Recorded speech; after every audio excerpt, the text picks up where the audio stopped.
Hello there, my beautiful darlings. Welcome to Shantori's Comfort, where we talk fashion, beauty, and anything possibly related to the first two things that I just said. And though I don't own a velour tracksuit, nor a tracksuit at all for that matter, I am wearing a sweatsuit that I recently tie-dyed, and I think it's close enough.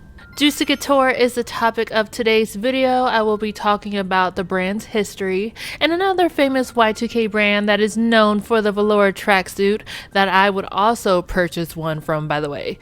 It's no other than Baby Phat. I have recently did a video on the brand, so you can check that out after watching this one, of course. So be sure to like, share, possibly even subscribe. Oh, and speaking of babies, let's talk about the beginnings of Juicy Couture.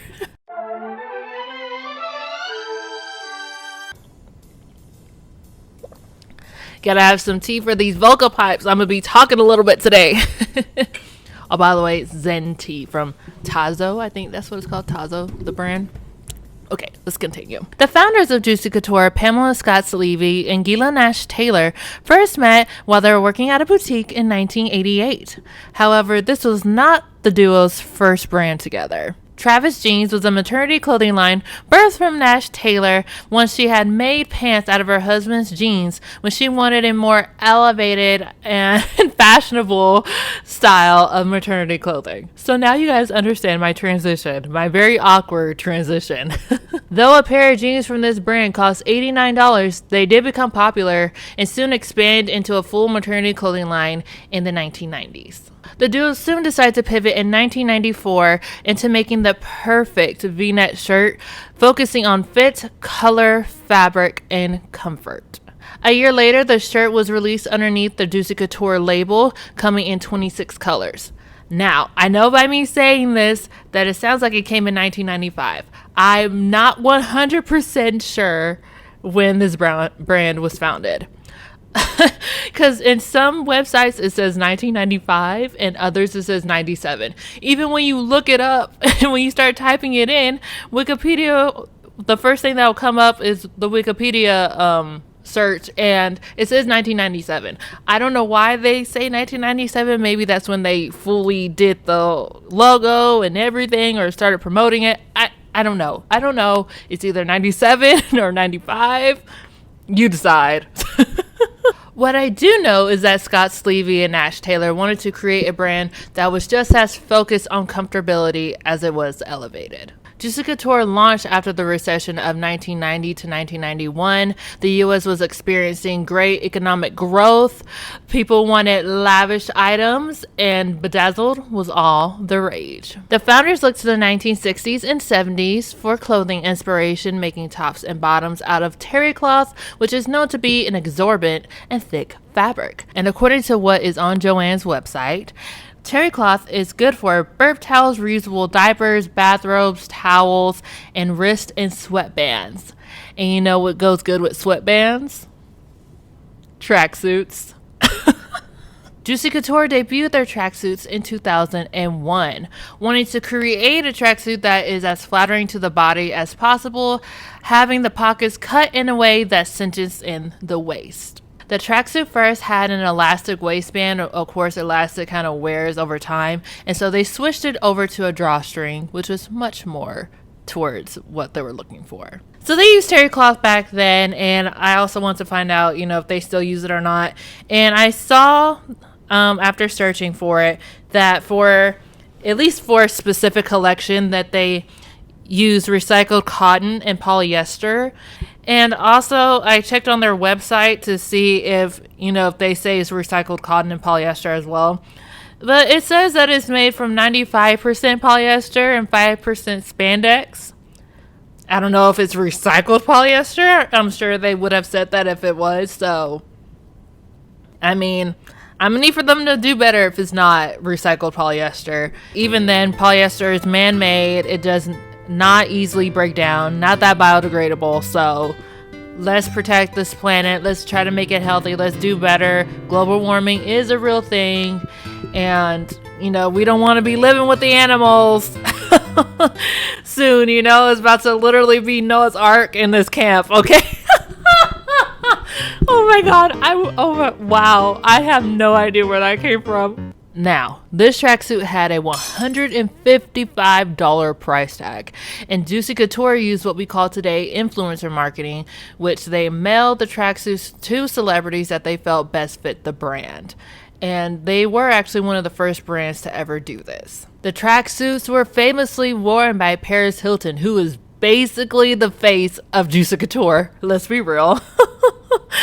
Paris Hilton is who I think of when I hear the name Juicy Couture. The brand was also worn by Britney Spears, Lindsay Lohan. J-Lo even wore a tracksuit in her I'm Real music video featuring Ja Rule. The brand soon became a status symbol for new money, being sold at Neiman Marcus and Bloomingdale's. In 2003, Juicy Couture was sold to Liz Claiborne, also known as Fifth and Pacific Company Inc., for $226 million.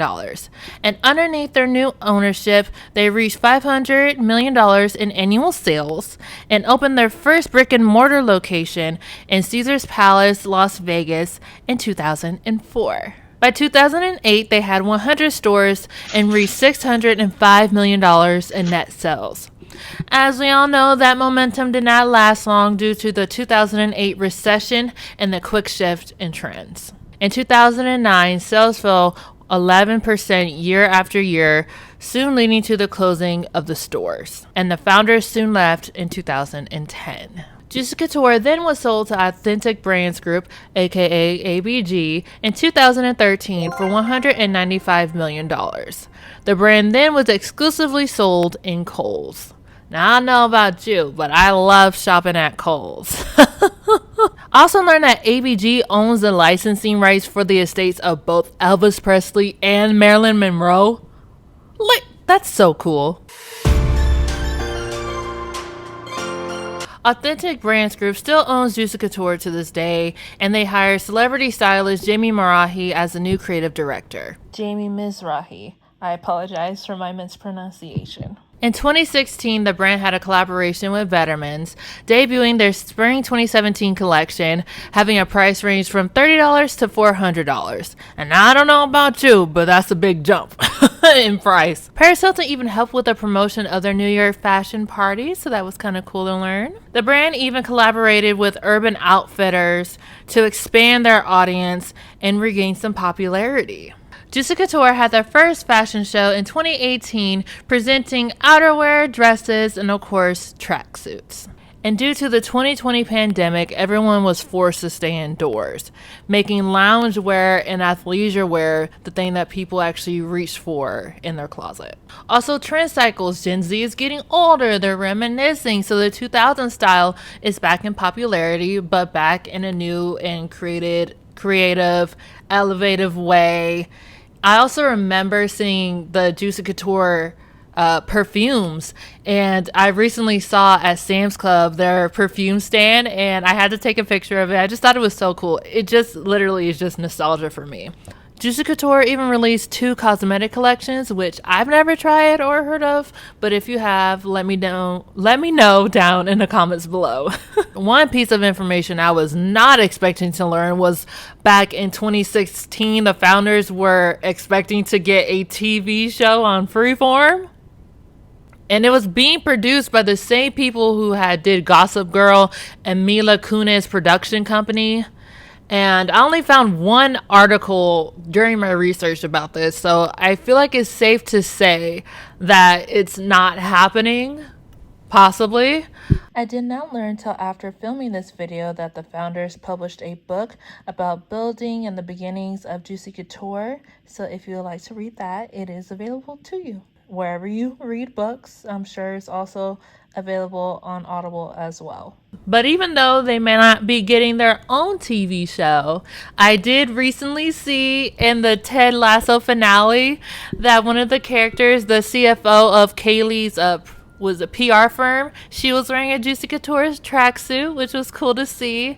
And recently I had a girls' day with my mother, and I saw Juicy Couture purses at a Marshall's. So it makes me happy seeing my childhood come back around, and Hopefully I'm able to see some baby fat stuff in stores soon, which you can click here to watch that video about the history of baby fat.